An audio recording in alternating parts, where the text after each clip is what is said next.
Kozhikode Pantheerankavu ESAF bank ജീവനക്കാരിൽ നിന്ന് 40 ലക്ഷം രൂപ കവർന്ന കേസിൽ നിർണായക വഴിത്തിരിവ്. തൊണ്ടിമുതലായ 39 ലക്ഷം രൂപ കുഴിച്ചിട്ട നിലയിൽ കണ്ടെത്തി. 55,000 രൂപ ഒന്നാം പ്രതി ഷിബിൻലാലിന്റെ പക്കൽ നിന്നും നേരത്തെ പോലീസ് കണ്ടെത്തിയിരുന്നു.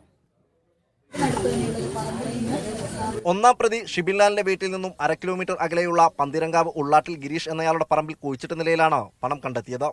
കോഴിക്കോട്ടെ സ്വകാര്യ ധനകാര്യ സ്ഥാപനത്തിൽ 1/2 കോടി രൂപയോളം കടബാധ്യതയുണ്ടായിരുന്ന ഷിബിൻലാലിന് വേണ്ടി ഒരാൾ 35 ലക്ഷം രൂപ നൽകി ഒത്തുതീർക്കാമെന്ന് പറഞ്ഞ് ബന്ധപ്പെട്ടതാണ് പോലീസിന് വഴിത്തിരിവായത്. ഇദ്ദേഹത്തിന് ഏതാണ്ട് 1.5 കോടിയോളം ബാധ്യതയുണ്ട്. അതിൽ ഒരു സ്ഥാപനത്തിൽ ഇയാൾക്ക് വേണ്ടി ആരോ ചെന്ന് 70 ലക്ഷം രൂപ ബാധ്യതയുള്ള ഒരു സ്ഥാപനത്തിൽ ചെന്നിട്ട് 35 ലക്ഷം രൂപ തന്നു കഴിഞ്ഞാൽ സെറ്റിലാവാൻ കഴിയുമോ എന്ന് ചോദിച്ചിട്ടുണ്ട്. അതൊരു നിർണായകമായിട്ടുള്ള ഒരു ലീഡായിരുന്നു പോലീസ്. ജൂൺ 11-നാണ് കവർച്ച നടന്നത്.